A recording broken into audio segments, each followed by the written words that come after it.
ଆଜ୍ଞା କେନ୍ତା ଭଲ ଅଛନ୍? ଉପର ଝଲମଲ ତଲକେ ଦେଖଲେ ଦିଶୁଛେ ପାତାଲ, ପୁରା ରାସ୍ତା ପାତାଲକେ ଯାଇଛେ ଆଜ୍ଞା।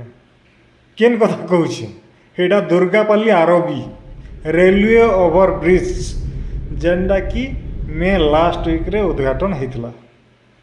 60 କୋଟିରୁ ଜହ ଟଙ୍କାରେ ଇ ବ୍ରିଜ୍ ବନାଯାଇଛେ। ଉଦ୍ଘାଟନର ମାସେ ନୁହେଁ ଯେ ବଢ଼େ ବଢ଼େ ଗାତ, ଉଦ୍ଘାଟନ ଦିନ ତ ଗାତ ହେଇଥିଲା, ତାପି ଟୁପାକି ତାହାକେ ଉଦ୍ଘାଟନ କଲେ, ତାପରେ ମାସେ ନୁହେଁ ଯେ ବଢ଼େ ବଢ଼େ ଗାତ ସବୁ ବାହାରିଛି। ଗଲା 3 ତାରିଖ ଦିନ ଗୁଟେ ଫାଲେ ବଢ଼େ ଗାତ ହେଲା, ତାହାକେ ରିପେୟାର କଲେ ସକାଳ ବେଲା। ଆର ବେଲା ଦେଖଲାକେ ଆର ମୁଣ୍ଡେ ଟ୍ରକ୍ଟେ ଫସି ଯାଇଛି।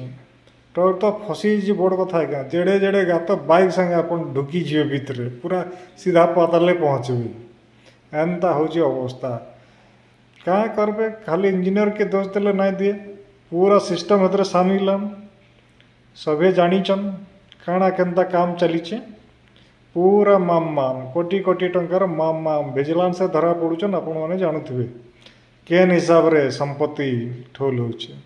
जहाँ भी हो ई निर्माण काम रे जेन माने सब संपृक्त सबको काଣା कहमा, सबको बढ़ेडे जुहार जुहार बढ़ेडे जुहार, पूरा परमानेंट है।